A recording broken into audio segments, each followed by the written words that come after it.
कराड प्रकरणामध्ये clean chit मिळाल्यास संधी देऊ धनंजय मुंडेंच्या मंत्रिपदासंदर्भात अजित पवार यांचं सूचक वक्तव्य। क्लीन चिट कुणाला द्यायच्या आधीच ठरलं असतं। धनंजय मुंडेंच्या क्लीन चिटवरून राऊतांचं वक्तव्य। तर धनंजय मुंडेंना मंत्रिमंडळात घेण्यासाठी इतकी घाई का, राऊतांचा अजित पवार यांना सवाल।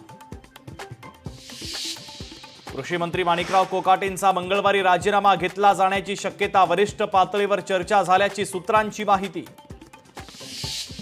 मुलाच्या मृत्यू प्रकरणामध्ये सातत्याने संभ्रम निर्माण करण्याचा प्रयत्न। दम असेल तर मृत्यू प्रकरणाची सीबीआय चौकशी करा। एकनाथ खडसेंचं गिरीश महाजनांना आव्हान। फोन टॅप होत असल्याने मंत्रीय फोन बंद ठेवतात, रोहित पवारांचा आरोप। तर राज्यात फोन टॅपिंगमुळेच सरकार स्थापन झालं।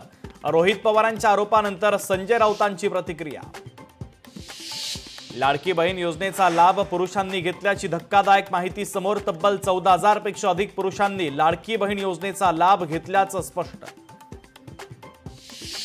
नाशिकमधील वन विभागाची जमीन लाटल्याचं प्रकरण। नेमिनाथ जैन शिक्षण संस्थेची प्रशासनाकडून चौकशी। लोकशाही मराठीनं केला होता या प्रकरणाचा पर्दाफाश। मुंबई पुणे एक्सप्रेसवेवर 15 ते 20 गाड्यांचा अपघात। अपघातामध्ये 30 ते 35 जण जखमी, तर एका महिलेचा मृत्यू। उतारावर ब्रेक फेल झाल्यानं कंटेनरनं गाड्यांना अक्षरशः चिरडलं। धाराशिवमध्ये खंडणीसाठी पवनचक्की माफियांचा धुमाकूळ। गुंडांकडून पवनचक्की कंपनीच्या 11 वाहनांची तोडफोड। तोडफोडीनंतरचा व्हिडिओ समोर।